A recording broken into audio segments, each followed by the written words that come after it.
The letter was already open when Clara found it.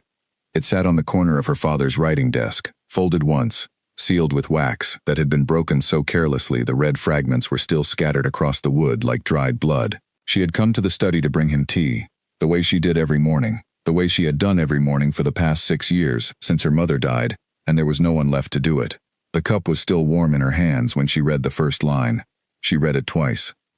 Then she set the cup down, very carefully, and sat in the chair across from the desk, the one that was supposed to be for guests, and she stared at the letter and she did not cry. Crying was a thing she had stopped doing at 19, when she realized it changed nothing and cost everything. The letter was from a solicitor in London. It outlined, in the clean and bloodless language of legal men, the terms of an arrangement between Lord George Ashford of Wiltshire and the Duke of Wren, Alec Pemberton. Lord Ashford had accumulated debts that he could not repay. The Duke, recently widowed and with a young daughter in need of care and supervision, had agreed to absorb those debts entirely in exchange for one thing: his daughter. Companion status. Full residence at Wren Hall. Indefinite term. Her name was printed in the document with the same weight as the numbers. Clara Ashford, 23 years of age, as though she were another item on a list of things her father had gambled away. She sat in that chair for a long time. The house around her was quiet the way it always was, the quiet of a place where the walls have absorbed too many years of careful pretending. The carpets were threadbare in the corners where no guests ever walked. The curtains were good fabric, too good, held together by her needle and thread, and by the fact that she replaced the lining every 2 years, so no one would see how worn the face had become. The silver on the mantelpiece was polished every week by her hands, not the hands of any servant, because there had been no servants for 3 years, except for old Mrs. Gill, who came on Thursdays and didn't notice much. Her father didn't know she knew any of this. That was the strangest part of living in a family that was crumbling. The one holding it together becomes invisible. She had kept the accounts for years, paying the bills that could still be paid, quietly selling the small things that could be sold without her father noticing. The second set of dining chairs, the landscape painting in the east corridor, the silverware that was a duplicate of the silverware they still used. She had kept the roof over their heads and food on the table, and she had done it with money she thought of, in the privacy of her own mind, as the cost of being necessary. She had never once imagined that being necessary would be used as currency. Her father came into the study at 9:30, and he stopped when he saw her sitting there. She watched his face. She had always been good at reading her father's face, and she had needed to be, the way a person needs to know the weather before they step outside. He looked at the letter. He looked at her. Something moved behind his eyes that was not quite shame and not quite relief, and she recognized it as the expression of a man who has been dreading a conversation and is now only glad that the dreading is over. She said, "When did you sign this?" He said, "Clara, let me explain." She said, "When, father?" 3 weeks ago, he said. She had kept this household alive for 6 years, with her hands and her silence and her small, careful economies, and he had signed it 3 weeks ago and said nothing. She looked at him and she understood, with the clarity that comes only when you have already stopped expecting better, that he had not told her, because telling her would have required him to look directly at what he had done, and her father had never been very good at looking directly at things. It was why he was so charming at cards and why he lost at them anyway. She picked up the letter from the desk and folded it along its original crease. "Which day do I leave?" she said. "The 15th, he said. He was looking at the floor. "That is 4 days, she said. "I know," he said. "Clara, the man is respectable. The Duke, I mean. He's not. It isn't what you might think. It's a household position, really. His daughter is 7 years old. He needs someone to—" "I understand what the letter says," she said. She stood up. She took the teacup from the desk. She walked to the door. "You could have asked me," she said, from the doorway. "That's all. You could have told me what you owed and what you were thinking of doing, and you could have asked me." He said nothing. She hadn't expected him to. She walked down the corridor to the kitchen and poured the cold tea into the sink, and stood there with both hands on the counter and breathed, slow and even, the way she had taught herself to breathe when the thing she was feeling was too large to be dealt with in the moment she was standing in. She had 4 days. She would use them. She packed one trunk. She chose carefully, the way she chose everything, with the question of use rather than sentiment. 2 good dresses for formal occasions, 3 plain ones for ordinary days. Her mother's small sewing kit, which was not sentiment exactly, but which was the most practical object she owned. Her books, 6 of them, the ones she had read so often the spines were soft. Her account ledger, the private one, the one her father had never found, her winter coat, her indoor shoes and her walking boots. On the morning of the 15th, she came downstairs at 6, before her father was awake, and she stood in the front hall of the house where she had been born, and she looked at the painting of her mother that hung above the stairs. Her mother had been a practical woman. Clara had inherited it from her like a bone structure, deep in the architecture of who she was. "I know," she said quietly to the painting, as though her mother had said something. Then she picked up her trunk and walked to the door. The carriage sent by the Duke was already waiting at the gate. It was a very good carriage. It had the Pemberton crest on the door, simple and dark, not the kind of crest that needed to shout about itself. She noted this. It was the kind of detail that told you something about a person before you had met them. She did not look back at the house as the carriage moved away. She had learned a long time ago that looking back was a way of making the leaving harder without making the destination any better. The road ahead was real. The road behind was finished. She had arrived at that truth through years of practice, and she held it now the way she held everything she had earned, tightly, without making a fuss about it. She watched Wiltshire pass outside the window, the fields going gold with October, the trees beginning to let go of their leaves with the dignified inevitability of things that understand their season. She thought about what she knew of the Duke of Wren. Very little. Widowed, the letter said. A daughter, Elspeth, 7 years old. The hall was in Somerset, near the edge of the Quantock Hills. The estate was large. Where beyond that, the letter had told her nothing about the man himself, because the letter had been written as though she were a parcel being delivered, and parcels do not require information about their recipients. She opened her book and she read for the next 3 hours, and when the carriage turned off the main road onto a long gravel drive lined with old elm trees, she closed the book and looked out the window. Wren Hall appeared at the end of the drive like something that had been standing there since before the drive existed. It was not showy. It was large and gray and old, built from Somerset stone that had gone the color of rain over 2 centuries, and it sat in the landscape as though it belonged to it rather than owning it. The windows were tall. Some of them were lit from inside even at this hour of the afternoon. There was a garden to the south, walled and bare at this time of year, and it was quiet. She had known, from the letter, that this was a house in grief. But she had not understood, until the carriage stopped and she stepped out onto the gravel and heard nothing but the wind in the elms and the creak of the gate, what grief sounded like when it lived in a building rather than a person. It sounded like this. Like everything had been turned down very low and no one had thought to turn it back up. A woman came to the door. The housekeeper, Mrs. Dove, broad-faced and careful-eyed, the kind of woman who had managed large households long enough to be suspicious of everything that was new, until it proved itself otherwise. She looked at Clara, and her face did the thing that faces did, the quick inventory, the assessment. Clara stood straight and looked back, and something in that exchange leveled out. "Miss Ashford," Mrs. Dove said. "Yes," said Clara. "Where would you like me to begin?" Mrs. Dove blinked. It was not, apparently, the kind of thing she expected a new arrival to say. Then something shifted in the corner of her mouth, not quite a smile. The beginning of the decision not to be against her. "Your room first," Mrs. Dove said. "Then I'll take you to meet Lady Elspeth." "And the Duke?" said Clara.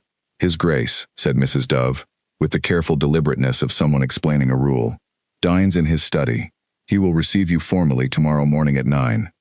So he wouldn't look at her either. Different reason, she suspected. But the result was the same. "Tomorrow at 9, she said. "Good." She followed Mrs. Dove into the hall, her trunk carried by a young footman who did not meet her eyes.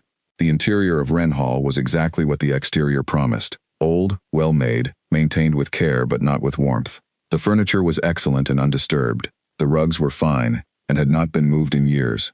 There were flowers in a vase on the entry table, fresh ones. Someone was still doing that, which told her something. There were portraits on the walls, rows of Pembertons going back generations, and among them, near the top of the staircase, a painting that was newer than the rest. A woman, fair-haired, painted with the particular attention of someone who wanted to remember every specific detail of a face. She was perhaps 30 in the portrait. She was looking just slightly to the left of the painter, the way people do when they are thinking about something other than the fact of being painted. Clara looked at it for a moment.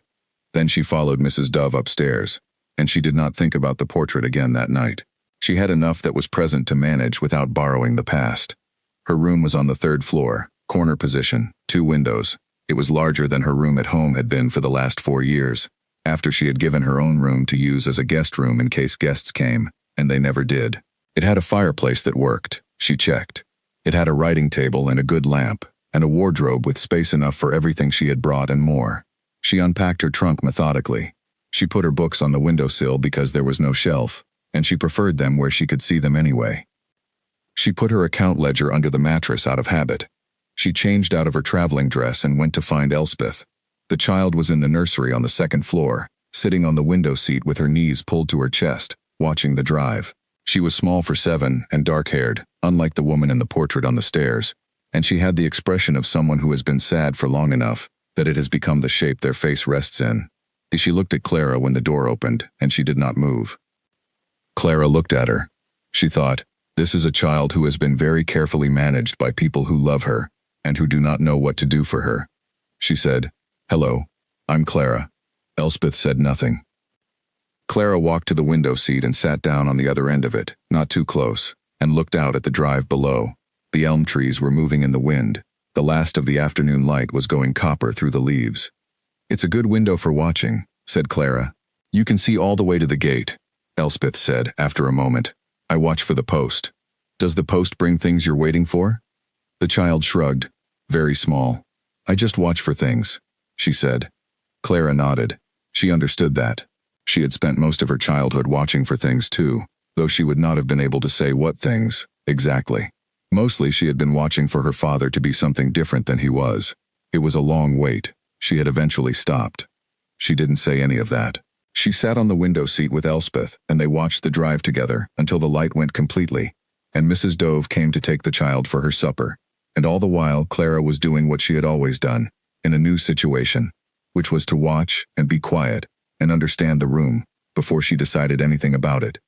She went to bed that night in the big corner room with the working fireplace, and she listened to the silence of Wren Hall, and she thought about tomorrow morning at 9, and the Duke who had not come to the door, and the open letter on her father's desk, and the fact that she was here now and it was real, and there was nothing to do about any of it except be very good at the thing she had always been very good at, which was figuring out what was broken and working out how to fix it. She slept, eventually. Outside the elms moved in the dark. The hall was quiet. 3 floors below, in a room where the lamp burned until nearly midnight, a man sat at a desk with a pen he had not written a word with in 2 hours, and stared at the surface of the wood, and thought about nothing he was willing to name. In the morning, at 9, she would meet him. She was not afraid of the morning. She had learned that the things you couldn't avoid arrived whether you were afraid of them or not. Much better to be well rested. She closed her eyes and the house breathed around her, slow and steady, the way a thing breathes when it has been asleep for a long time and is not quite sure yet that it wants to wake up. The Duke did not stand when she entered the study. This registered, but she did not react to it. She had met enough men who used small discourtesies as measurements to be interested in them. She crossed the room, sat in the chair across from his desk without being invited to, and folded her hands in her lap. He looked up. Alec Pemberton was 34 and looked like a man who had been described as distinguished often enough to have forgotten what he looked like before. He was not soft. His face had lines that came from decisions rather than age, the kind of face that had done a great deal of thinking and was tired of it. His hair was dark, going at the temples to something lighter. His eyes were the particular gray of old stone in winter, and they fixed on her with the directness of someone who had stopped bothering with the gentler approaches. He said, "Miss Ashford," she said, "Your Grace." He looked at her for a moment, the way people look when they are assessing something they did not fully choose but have agreed to live with. She held the look without difficulty. She had been looked at like that before, often by her father's creditors, who were excellent at that particular kind of examination. "You understand your position here," he said. It was not a question. "I read the letter," she said. "Companion to your daughter, full residence. The arrangement is indefinite, subject to review at the end of 1 year. Something moved in his expression. He had not expected her to have read the letter, or if he had expected it, he had not expected her to quote it back to him with that particular flatness. "I want to be clear," he said, "that I have no expectations beyond what the letter states. This is a household role. You will be treated with appropriate respect."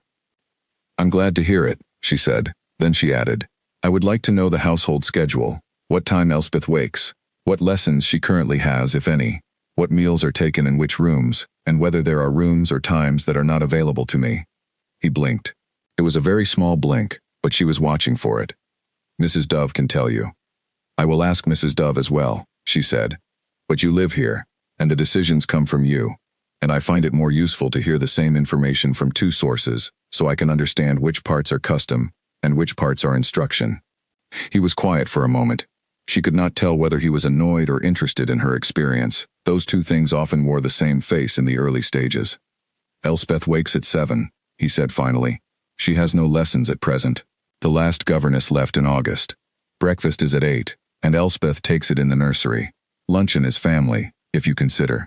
Luncheon is at 1, dinner is at 7. I dine in this study, unless there are guests, which there are not currently. A pause. The West Wing is not in use. Elspeth knows not to go there. The same applies to you. She nodded. She had made note of all of it, and she had noticed the pause and the correction, and the fact that he had begun to say family, and then pulled back from it as though it had burned him. Thank you, she said, that is clear. Is there anything else? He said. Yes, she said. I would like to know what you want for your daughter, not what the letter says, what you actually want for her. The study went quiet. Outside the window, somewhere on the south side of the house, a bird was making a low, repeated sound. He looked at her for long enough that she began to think she had miscalculated, pushed past the line of what was welcome on the first morning. Then he said, I want her to be less sad. It was the most honest thing she had heard in this house, and she had only been in it since yesterday. She thought about Elspeth on the window seat, watching the drive for things she could not name. All right, said Clara. I can work toward that. That's all? He said. It's not a small thing, she said. It's actually quite a large thing. But yes, that is all. I won't trouble you further this morning. I'll see Elspeth now, if that's agreeable. She stood up. He did not stop her. She walked to the door and she was already thinking about the child, already planning what she would say when she got there, already mapping the careful geography of a small, unhappy person, and where the doors in them might be found. Miss Ashford. She turned. You read the letter, he said, the one that brought you here. Yes, she said. And you came anyway. I didn't have a great deal of choice, she said, but yes, I came. He said nothing more. She went. Mrs. Dove was waiting in the corridor, which told her that the housekeeper had been listening, which was useful. A housekeeper who listened was a housekeeper who could be worked with, because information was the only currency that moved freely in a large household. How did you find him? Mrs. Dove said, with the professional neutrality of someone asking a question they already had opinions about. Straightforward, said Clara. I can work with straightforward. Mrs. Dove made a small sound that was not quite agreement, and not quite disagreement. The sound of someone reserving judgment while finding it harder to do than expected. She led Clara down the corridor toward the nursery, and Clara walked beside her and noted the dust on the inner sill of the east corridor window, and the slightly loose newel post at the top of the secondary stair, and the way the light fell through the skylight above the landing, and she began, quietly and thoroughly, to make herself useful. Not because anyone had asked her to, because it was the only thing she had ever known how to do. And this house, for all its grandeur, was full of things that needed doing.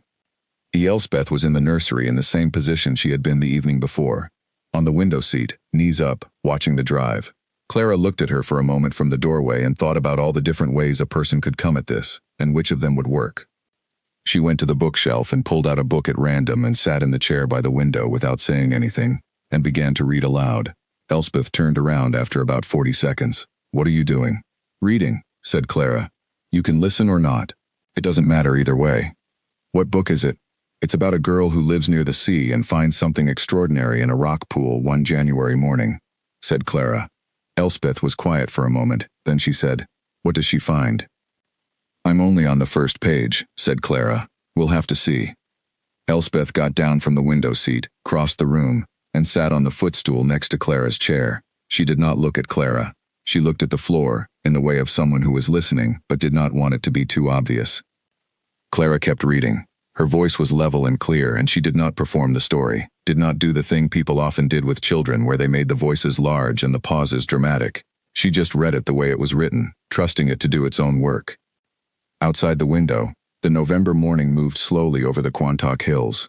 In the study, 3 floors away, the Duke sat at his desk and listened to the silence of his house, and did not write a word. He was good at sitting in the silence of his house. He had had 2 years of practice. What he was not expecting, could not have told you he was listening for, was the sound that came through 3 closed doors, and the length of one long corridor, and reached him at his desk at 11:15 on that cold November morning. Elspeth laughed. It was small, half a laugh really, the kind that escapes before a child can catch it, but it was real, and it was his daughter's, and he had not heard it in 11 months and 3 weeks. He put his pen down. He sat very still. And the silence of the house was different now. It still had the same dimensions, the same weight, but something had moved inside it, the way a window opens in a room that has been shut too long. Not much, just a crack, just enough for the air to shift. He did not pick the pen back up. He sat at his desk until lunch and thought about things he was not, yet, ready to name. December came in cold and sharp, with mornings that turned the inside of the windows white with frost, and afternoons that were over before you'd properly started them.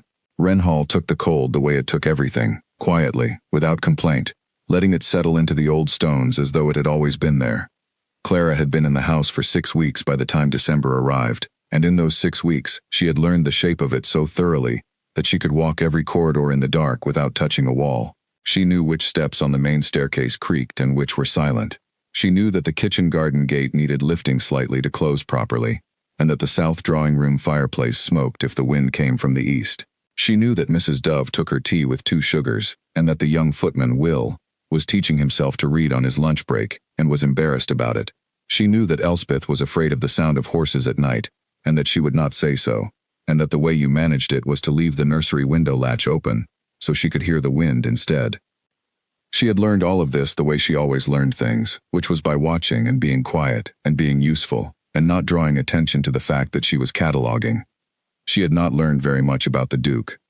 This was partly because he kept himself at a careful distance that she recognized as deliberate, partly because the household organized itself around his absence. Meals adjusted, corridors quieted, schedules arranged so that he moved through his own house like a man who was trying not to disturb anything. And partly it was because the few times they were in the same room, the conversations were formal and brief, and carried the particular quality of 2 people who are each holding something back and are very good at it. She respected it.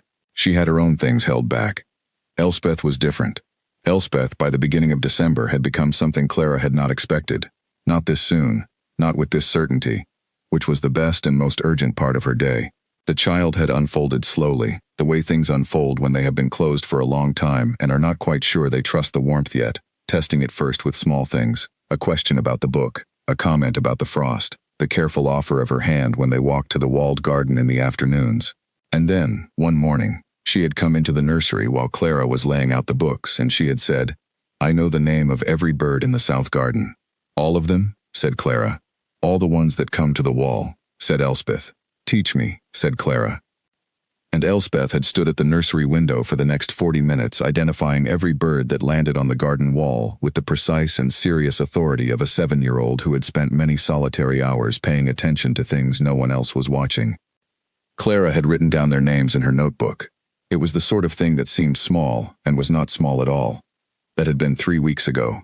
Since then, Elspeth talked more freely, though still carefully, in the way of a child who has learned that silences are safer, but is beginning to remember that they are also lonelier. She and Clara had finished the book about the girl near the sea, and started another, about a boy who discovers a map of a country that doesn't exist on any atlas. She had started coming down for luncheon instead of taking it in the nursery, which had been Mrs. Dove's suggestion once she saw how things were going, and which resulted in the 3 of them, Clara, Elspeth, and Mrs. Dove, when she happened to be passing through, sitting at one end of the very large luncheon table and talking about birds or books or the weather over the Quantocks, with the ease of people who have decided that ease is available if they choose it. The Duke was never at luncheon. He came to dinner on Thursdays, which was apparently a custom that predated Clara's arrival, and which no one had explained to her. She had found out by accident, sitting down at the dinner table on a Thursday evening, expecting to eat alone as usual, and looking up to find him there.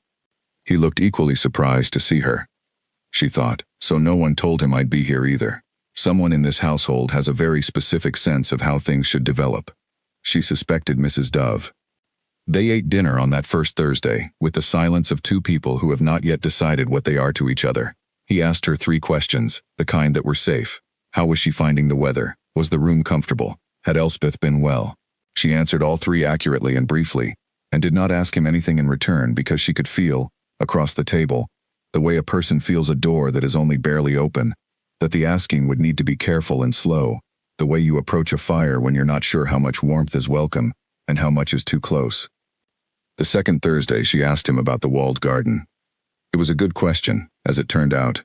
The walled garden had been his wife's project. He told her about it in the way people talk about something when they have not talked about it in a long time, and are surprised to find it still there inside them, in fragments, more than he perhaps intended. The roses she had planted along the south wall, the problem they'd had with the soil in the east bed, too much clay. She had been reading everything she could find about kitchen gardens in the last year of her life, filling notebooks with plans for the following spring. She had not lived to see the following spring. Clara listened. She did not say she was sorry, because he had heard sorry from everyone, and it had not helped, and she could see it had not helped. She listened, and she asked once, gently, were the notebooks kept? And he said, after a pause, yes, I think they're in the library. She did not say she would find them, but she did, that same evening after dinner, and she sat in the corner of the library with a lamp, and she read through the late Duchess's careful plans for the walled garden, and she thought about Elspeth in the cold mornings, with the wind on the Quantocks, and she began to plan something of her own. The third Thursday something changed, though she could not have said what exactly it was. He arrived at dinner before her, for the first time, and he had brought a book to show her. It was a book about the local geology of Somerset, and there was a chapter in it about the Quantock Hills that he had been rereading, and he had thought of something she had mentioned 2 weeks before about the rock pools on the coast. He offered it across the table with the slightly awkward air of a man who has done something that felt natural when he thought of it, and is now second-guessing it in the execution. She took it, and looked at the pages he had marked, and she said, "This is exactly the kind of thing Elspeth would love." And he said, "Yes. I thought perhaps you could read it with her." And then they both understood that this was not entirely what he had thought, but they let it stand as what was said, because it was the third Thursday, and they were still being careful. December deepened. The frosts got harder. Elspeth began coming to find Clara in the mornings rather than waiting to be found, arriving at the door of Clara's room with her hair still unbrushed and her shoes in her hand, ready for the day, with the specific eagerness of a child who has decided to trust someone. Clara would brush the hair and listen to whatever Elspeth had been thinking about since she woke up, which ranged from the behavior of the birds on the south wall to the question of whether the girl in the sea book had a mother, and they would go down to breakfast together and the day would begin. One morning Elspeth arrived with her shoes and said, without preamble, "Papa was in the nursery last night." Clara kept her face still. "Was he?" "He came in when he thought I was asleep," Elspeth said, sitting on the edge of the chair while Clara helped with the second shoe. "He just stood there for a while. He does that sometimes." "That's because he loves you," said Clara.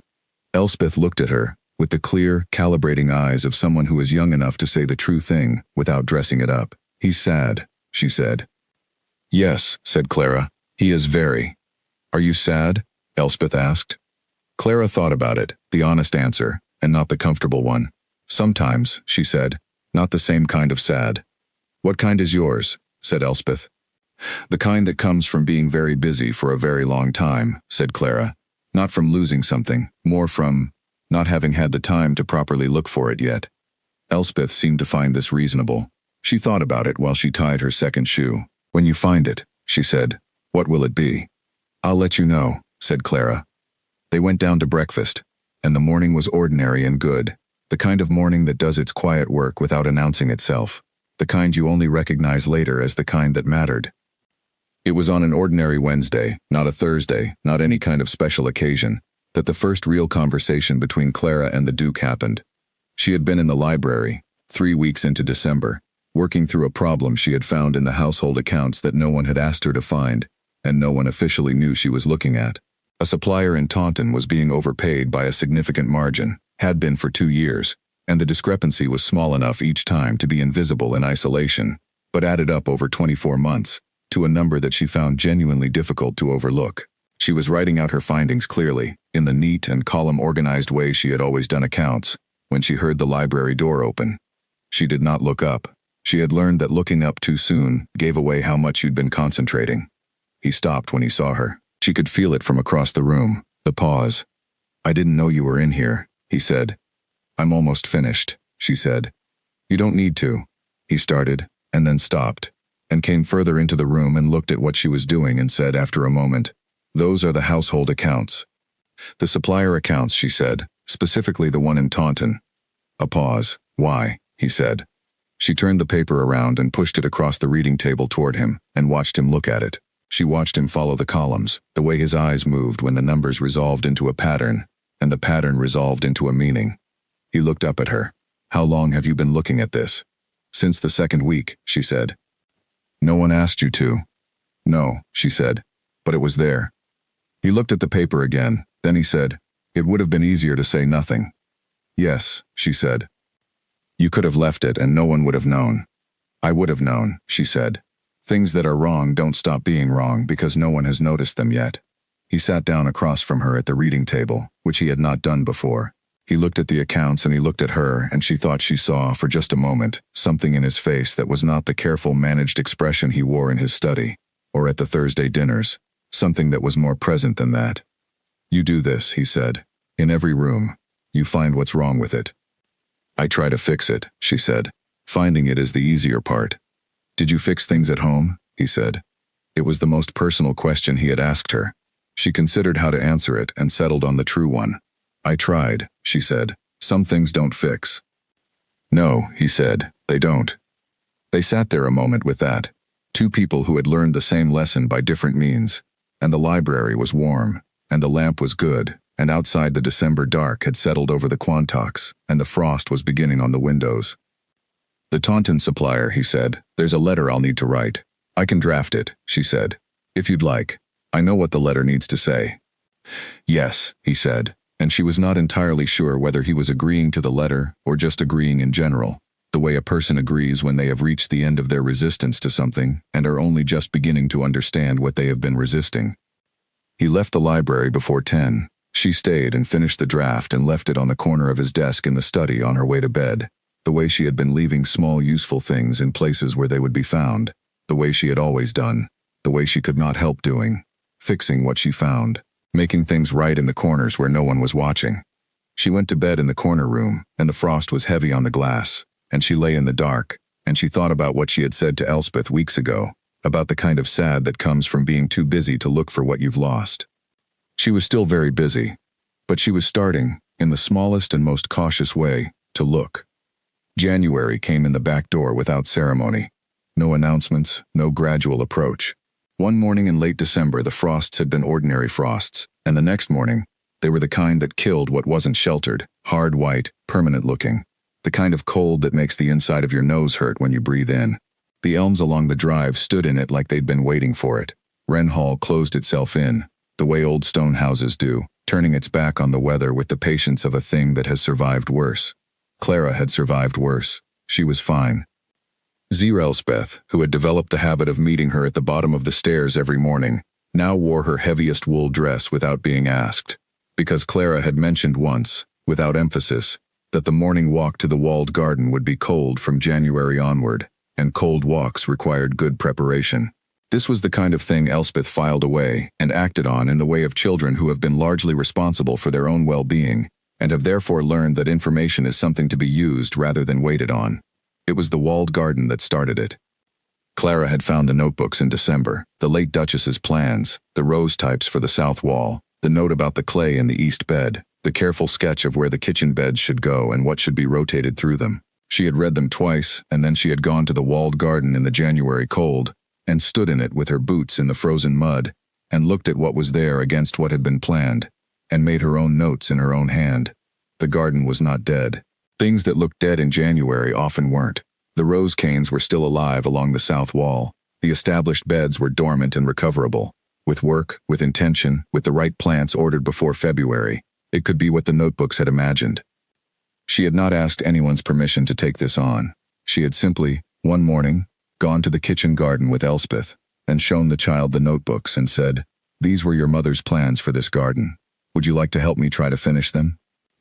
Elspeth had stood very still for a moment, in the way she went still when something mattered greatly to her. Then she said, "Yes." They had been working on it, in the cold mornings, since the second week of January. This was how the Duke found out. He came to the walled garden on a morning in late January, when the light was sharp and flat, and the cold was the kind that had been going on long enough to feel normal, and he stopped at the gate because Clara and Elspeth were inside the south end of the garden on their knees in the frozen mud, and Elspeth was saying something very seriously about the depth of a planting hole, and Clara was listening with the focused attention she gave everything that Elspeth said. He stood at the gate for longer than he had intended to. He was not a man who observed things from doorways as a rule. He had learned, in the last 2 years, to look at his daughter in the way a person looks at something they love and cannot properly face. Sidelong, in the corners of moments, taking what they can without holding still long enough for it to reach them fully. It was a way of managing. It was not, he had known for some time, a particularly good way. But grief had a way of building systems that you didn't choose, and then living inside them until they became invisible. What he saw now was Elspeth with her knees in the mud, talking with her hands, animated in a way he hadn't seen in 11 months. The way her face moved when she was interested, the little unconscious furrow between her brows that came from her mother, the way she looked at Clara when she wanted agreement on something, quick and hopeful and then satisfied when the agreement came. He stood at the gate and he felt something move in him that had been still for a very long time. He pushed the gate open. The hinge protested. Both of them looked up. "The gate needs oil," said Clara, returning to the planting hole without altering her tone. "I added it to the list." He walked down the path toward them. Elspeth looked at him with the particular expression she had when she was not sure whether to be pleased or cautious, the expression that had been her default since her mother died, and which was slightly different now than it had been when Clara arrived, slightly more inclined toward pleased. "Papa," she said, "we're finishing Mama's garden." The words landed the way they were going to land. He took a breath through his nose. "I can see that," he said. "There were notebooks," said Elspeth, "in the library. Did you know?" "I knew," he said. "Clara found them." "Did she?" he said, not a question. He looked at Clara, who was looking at the ground and writing something in her notebook with the practical attention of someone choosing not to make herself the center of this moment. "The east bed has too much clay," Elspeth said with great authority. "Mama wrote about it. We're going to fix it before planting. Clay is improved by adding grit and organic matter in the right proportions," said Clara to the notebook, as though to no one in particular. "I know," said Elspeth. "I know about the proportions," Clara explained. He crouched down beside his daughter, into the cold mud, without thinking about his coat. Elspeth looked at him and then leaned, slightly, against his arm in the way she had been doing since she was very small, the unconscious lean of a child who knows that this specific person is solid. "Show me what you're doing," he said. Elspeth showed him. Clara let her. She sat back on her heels and let the child lead the explanation, occasionally handing Elspeth a page from the notebook when the next piece of information was needed. Otherwise simply present, the way she was present for things, attentive, quiet, not requiring the center.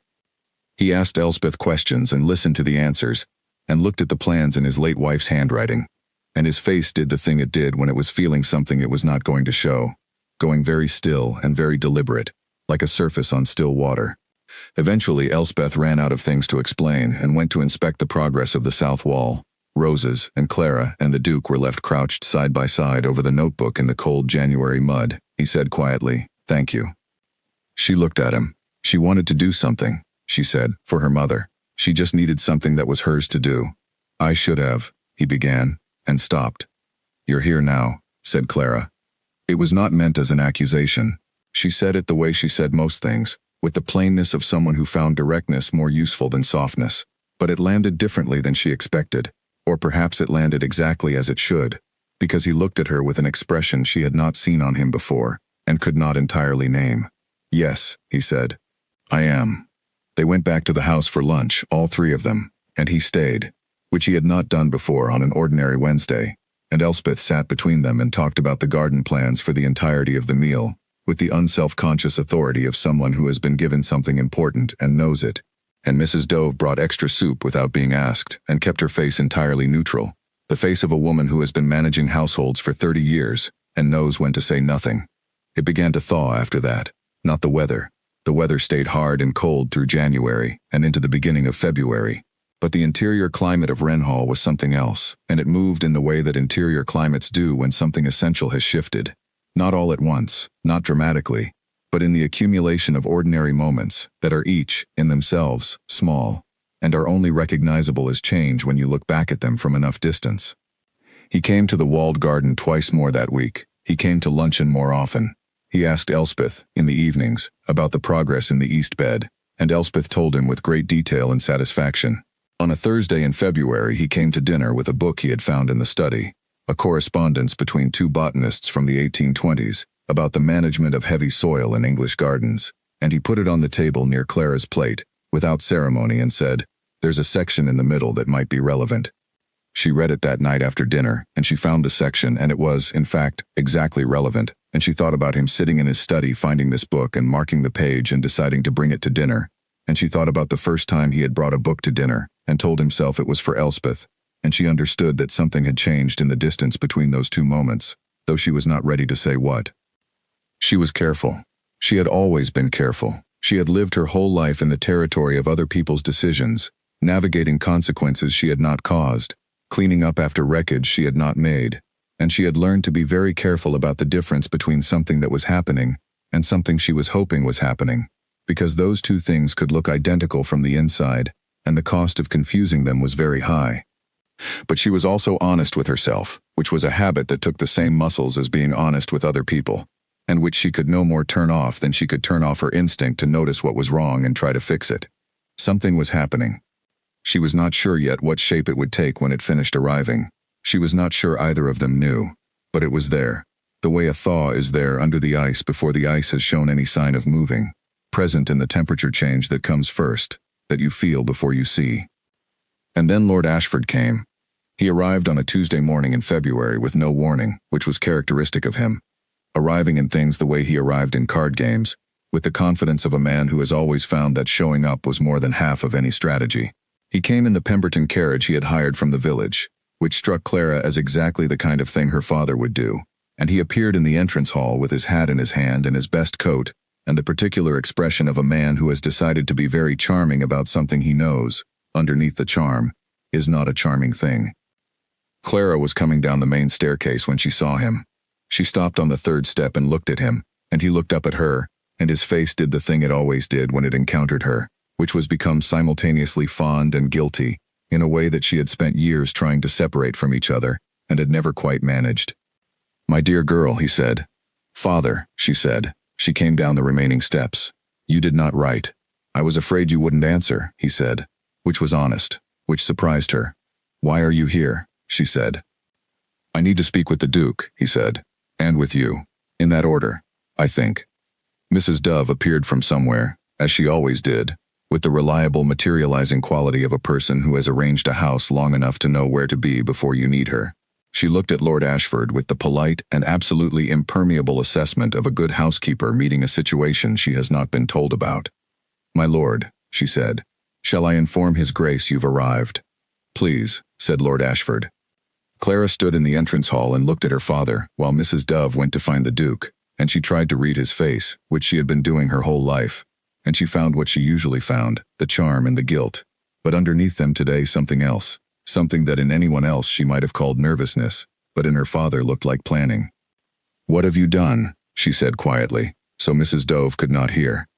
"Nothing yet," he said. "That's why I'm here. I have an opportunity, Clara, a very good one, and it requires—" "His Grace will receive you in the study," said Mrs. Dove from the doorway. Her father smiled his best smile, the one that had convinced card tables and creditors and a generation of Wiltshire neighbors that things were perfectly under control, and he followed Mrs. Dove down the corridor. Clara stood in the entrance hall. She thought about the letter she had found open on the desk in Wiltshire, the one that had brought her here. She thought about how her father had looked at the floor when she asked him when he had signed it. She thought about the fact that he had said nothing yet, and she thought about what that nothing yet suggested he was about to say. She went to the study door. She did not go in. She stood outside it, close enough, and the door was old and the walls were stone and they did not keep sound perfectly. She heard her father's voice, the particular voice he used when he was offering something, smooth and warm, and full of the implication that both parties were going to benefit enormously. She heard the Duke's voice, lower, much more controlled. She heard her father say, "A gentleman in Edinburgh, good house, very respectable, extremely generous terms." She heard her father say, "You've been very gracious, Alec, you really have, but these things were only ever supposed to be temporary, and frankly." She heard the Duke say, "No," and then she heard her father say, "I beg your pardon?" And she heard the Duke say, "No, that is my answer." And then she did something she had not done in front of a closed door in 30 seconds, which was breathe. Her father was speaking again, the second attempt voice, the one that recalibrated and came back at a different angle. She had heard this voice all her life, It was an excellent voice. It had worked on a great many people. She listened to the Duke not be moved by it. She listened to this for several minutes, standing in the corridor with her hand flat against the wall and her heart somewhere in the region of her throat, and then she heard the Duke say something she did not quite catch, and her father say, with the controlled frustration of a man who had met a wall, "Very well." Then footsteps. She moved away from the door with enough time to be 2 feet down the corridor when it opened. Her father came out first. She looked at his face, and it had the expression of a man who has been unexpectedly outmaneuvered and is deciding how to feel about it. "Well," he said. "Well," she said. "The Duke is a man of firm views," said her father. "Yes," she said. Her father looked at her for a moment, and something in his face shifted into a more honest shape, the way it did sometimes. The way she had always wished it did more often. "You seem well," he said. "You seem, well." "I am," she said. "The child," he said. "She's good," said Clara. "She's getting better." He nodded. He turned his hat in his hands once. Then he said, "I'm sorry for how it was done." She looked at him. She thought about 6 years of accounts and silence and small, careful economies that no one had thanked her for. She thought about a letter left open on a desk. She thought about what it had cost her to come here, and what she had found in the coming. "I know you are," she said. "It doesn't fix it, but I know." He left on the carriage he had hired, and she stood in the entrance hall and listened to the gravel on the drive. And then she walked to the study door and knocked. "Come in," said the Duke. She went in. He was standing by the window with his back to the room, looking out at the elm drive, his hands behind his back. She could see his reflection in the glass, and she could tell from the set of his shoulders that the conversation with her father had taken something out of him, or more precisely, had put something through him that had left him needing a moment to be still. She closed the door. "You canceled it," she said, "the arrangement, and whatever Edinburgh was." He turned. "I discharged the debt," he said. "Entirely. Your father has no remaining claim on the arrangement." She looked at him. She understood what he was saying in stages. The first stage, which was what the words said. The second stage, which was what the words meant. The third stage, which was what he had to have been feeling to decide to do it. "That's a great deal of money," she said. "Yes," he said. "You didn't consult me," she said. "No," he said. "You do understand," she said carefully, "that what you've done is still a decision about my life, that you made without. You're free," he said. "That's the point. Your father has no claim. You can leave today. You can stay. The choice is yours now. It wasn't before. It is now." She looked at him for a long time. The study was very quiet. Through the window the elms were still, the February light flat and pale on the old stone of the drive. "That," she said, "is the most arrogant, most decent thing anyone has ever done for me." He said nothing. He looked at her with the gray, steady look that she had learned, over months, was not distance but the opposite of it, the way he looked when something was reaching him. "I need to think," she said. "Yes," he said. "I will tell you tomorrow what I've decided." "Yes," he said again. She walked to the door. She stopped, hand on the frame. "Elspeth's birthday is in March," she said. "She wants to plant the first roses from the south wall plan on the morning of her birthday. I've already ordered the crowns from the nursery in Taunton."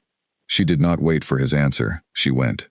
She walked straight to the walled garden and stood in it in the February cold, with her hands in her pockets, and she looked at the south wall where the rose canes were waiting, and she stayed there a very long time, until the light was gone and the cold was serious, thinking about choices and what it meant to be given one after years of not having it.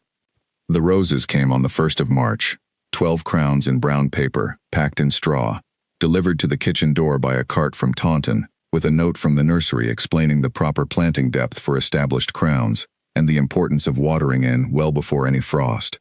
Clara had read the note twice, and then given it to Elspeth, who had memorized it by the next morning. Elspeth's birthday was the 5th. In the 4 days between the arrival of the roses and the birthday, Clara did what she had told the Duke she would do, which was think. She thought with the same systematic thoroughness she brought to household accounts and broken latches and difficult situations, laying the facts out in her mind in columns the way she laid them on paper, looking for where they added and where they didn't. Fact, she was free, genuinely, legally, practically free, in a way she had not been when she arrived and had not expected to become. Fact, she could leave.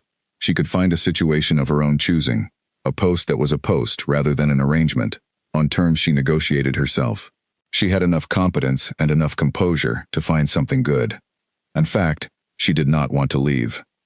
She sat with that fact for a long time on the second evening, in her corner room with the working fireplace and her books on the windowsill, and she was very honest with herself about what it meant. She had not come to Wren Hall with any expectation of it mattering to her. She had come the way you go, toward the only door available, because there was nowhere else to go, and the alternative was staying in a house that had never quite belonged to her, watching her father smile the charming smile at things that were already irretrievably broken. She had not expected to find a child who told her the names of birds and arrived every morning with her shoes in her hand. She had not expected to find a house full of things that needed her particular kind of noticing. She had not expected Thursday dinners, or a book about geology left beside her plate, or a man crouching in the mud of the walled garden asking his daughter to explain the proportions for heavy clay. She had not expected to feel, for the first time in as long as she could remember, that the weight of what she was doing was not only weight, but also purpose. She was honest with herself about all of it, and then she was honest about one more thing, which was the hardest to look at directly, which required the kind of courage that had nothing to do with danger and everything to do with the risk of wanting something that might not be available. She was careful not to confuse what she felt with what was warranted. He was grieving. He was kind, beneath the distance. He had done a thing for her that was both presumptuous and, underneath the presumption, genuinely about her freedom rather than about his own wishes, and she had been sorting through those two truths ever since, and was not done sorting. She did not know what he felt. She knew what she had observed.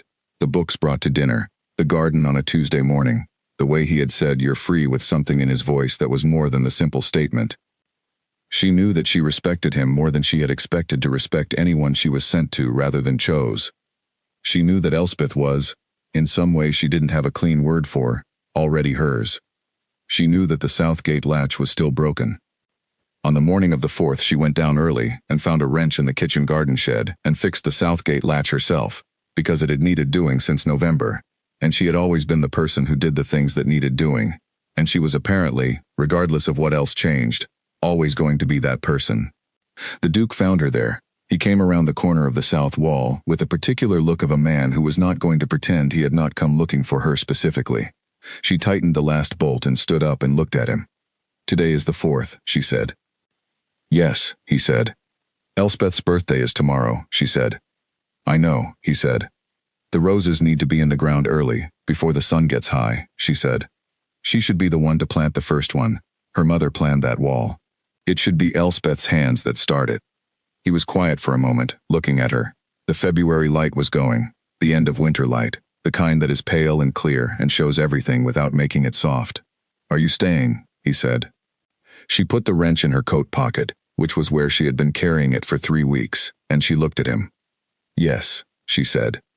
Something moved in his face, through it, the way something moves under water when the surface stirs. He let it. He did not manage it or contain it, which was, she thought, the first time she had seen him let something show fully. "I have not been," he said carefully, "very good at. I have not known how to be in this house since she died. I want you to know that what you've done here, what you've given Elspeth, you're doing it again," she said. He stopped. "What?" "Talking about Elspeth when you mean something else," she said. "You did that in November with the geology book. It's a very recognizable pattern." The edge of his mouth moved. It was almost a smile. It was the closest she had seen him come to one in all the months. "Yes," he said. "I suppose I did." "What do you actually want to say?" she said. He looked at her. The flat February light between them, the south wall of the walled garden behind her, the new roses in their brown paper waiting just inside the gate. "I did not choose well 2 years ago," he said. "When she died, I chose to be very far from everything. From Elspeth, from this house, from anything that might." He stopped, then. It seemed easier than the alternative, which was staying present in something that hurt very much. "I was wrong about that, and I have known for some time that I was wrong, and I have not known what to do about it until someone arrived and fixed things without asking permission, and made it impossible to keep looking away." She held very still. "I am not done grieving," he said. "I want to be honest with you about that. I will not be done for, I don't know how long. She was my wife, and I loved her, and that is not a thing that ends. But I am also," he paused, "alive," he said finally, "more than I have been, since you came." She looked at him. She thought about all the things she could say, all the careful, qualified, sensible things. The things that managed the moment and kept it from going somewhere that was risky. Then she thought about what it had cost her father to never say the true thing when there was still time for it to matter. "I know," she said. "I've noticed." "Have you?" he said. "I notice things," she said. "It's what I do." He took a step toward her. Not many. One. Close enough that the distance between them was no longer the formal distance of someone who dines in his study and someone who is a household arrangement. "What do you notice?" he said. "That you're better at sitting quietly with difficult things than you give yourself credit for," she said. "That you love your daughter in a way that has hurt you, because you've been afraid of it hurting you. That you read more carefully than almost anyone I've met, and you bring the books to dinner as though they're evidence for something you can't quite argue aloud." She paused. "And that the south gate latch has been broken since November, and you walk past it every week and never mention it. You just fixed it," he said. "I did," she said. "Of course you did," he said. And the edge of his mouth went again, further this time, and it was a smile, a real one, the first real one she had seen, and it changed his face entirely, the way long-closed things look when they finally open. "Tomorrow," she said, "Elspeth plants the first rose." "Yes," he said. "After that," she said, "we can talk properly." "After that," he said, "yes." She went back inside. She went up to the nursery to find Elspeth, who was asleep over a book with her hair everywhere and her shoes still on, and she took the shoes off very quietly and pulled the blanket up and stood there for a moment looking at this child, this specific particular child who arrived with her shoes in her hand every morning and knew the names of every bird on the south wall, and was, in some way that needed no qualification, entirely hers. She went to her corner room. The fire was low. She built it up and sat in the chair by the window with her book unopened in her lap, and she watched the last of the February light go from the Quantocks, and she let herself want what she had decided she was staying for, without managing it, without qualifying it, without making it safe. It was not safe. It was the particular unsafety of choosing something for yourself after years of everything being chosen around you or in spite of you or simply without you. It was the first real choice she had made in a very long time. The morning of the 5th was cold and clear and very bright, the kind of morning that arrives as though it has been planned, the thin March sunlight hard and exact on the frost-whitened grass and the old stone of the walls and the bare canes of the roses along the south wall that were about to become something. Elspeth was at the nursery door at 6:15, shoes in hand, hair not brushed, eyes entirely awake. "It's my birthday," she said. "I know," said Clara. "We're doing the roses first," said Elspeth. "We're doing the roses first," said Clara. "Go put your warmest coat on." Elspeth turned to go back to her room and then turned back. She looked at Clara with the clear-eyed directness that was her particular gift and said, "Is Papa coming?" "Yes," said Clara. Elspeth nodded once, satisfied, and went to get her coat. He was waiting at the gate to the walled garden when they came down, 3 minutes later, coat on, breath making clouds in the cold air. He had brought a pair of gloves for Elspeth and a second pair for himself, and when Elspeth arrived at the gate she took his hand without ceremony, the way she had begun to do again, and he held it, and his face did the thing it was doing more often now, which was simply feel what it was feeling without trying to be somewhere else. They went into the walled garden. Clara showed Elspeth the first planting hole, already dug, correctly deep, correctly wide. Elspeth unwrapped the first crown from its brown paper with the care of someone unwrapping something important, and she knelt in the cold mud, and she placed it. "Mama wanted them here," Elspeth said. "Yes," said the Duke. "She wrote about them," Elspeth said, "very carefully, all the types and the spacing and everything." "I know," he said. "She used to tell me." Elspeth looked up at him. "What else did she tell you?" He crouched down beside his daughter, into the mud, into the cold, and he told her, not much, not everything, but something. The name of the first rose she had chosen, which was a pale pink climbing variety that she had seen at a garden in Kent and had never forgotten. The way she had described the south wall in February when everything was still bare, how she had said it would be extraordinary by June, the word she had used. Extraordinary. Elspeth listened with her hands in the earth and her face very still. Then she carefully filled in the soil around the first crown, packing it the way Clara had shown her, firm and even. "It will be extraordinary," Elspeth said, with the simple certainty of a 7-year-old who has decided to believe something. They planted 3 that morning, Elspeth and her father and Clara, in the cold March light. They did not speak much. They did not need to. The work was its own language, and they were all, in their different ways, people who understood that some things were better done than said. When they came in for breakfast, Elspeth's knees were muddy, and her hair was worse than when she started, and she ate her porridge with the satisfied hunger of someone who has done something important and knew it. The Duke sat at the table and watched her, and his face was very present and very steady, and Clara thought, "There he is. That is the man that grief put away." Afterward, when Elspeth had gone to change her clothes, and Mrs. Dove was clearing the table with the careful efficiency of someone giving people room, without making it obvious she was doing so, the Duke looked at Clara across the breakfast table. "You said yes," he said. "Yesterday, you said you were staying." "Yes," she said. "And today?" he said. She looked at him. The March light was coming through the breakfast room windows, and it fell across the table between them, and it was no longer the flat, cold light of February. It was the first light of a different season. "Today as well," she said. He nodded. It was a quiet nod, the nod of a man receiving something he had not let himself fully expect, something he had wanted, without letting himself form the wanting into a clear shape in case the shape was wrong. "And tomorrow," he said. She picked up her tea and she looked at him over the cup, and she thought about all the mornings that were coming, all the ordinary particular mornings with their broken latches and their bird names and their books left beside plates and a child arriving at doors with her shoes in her hand.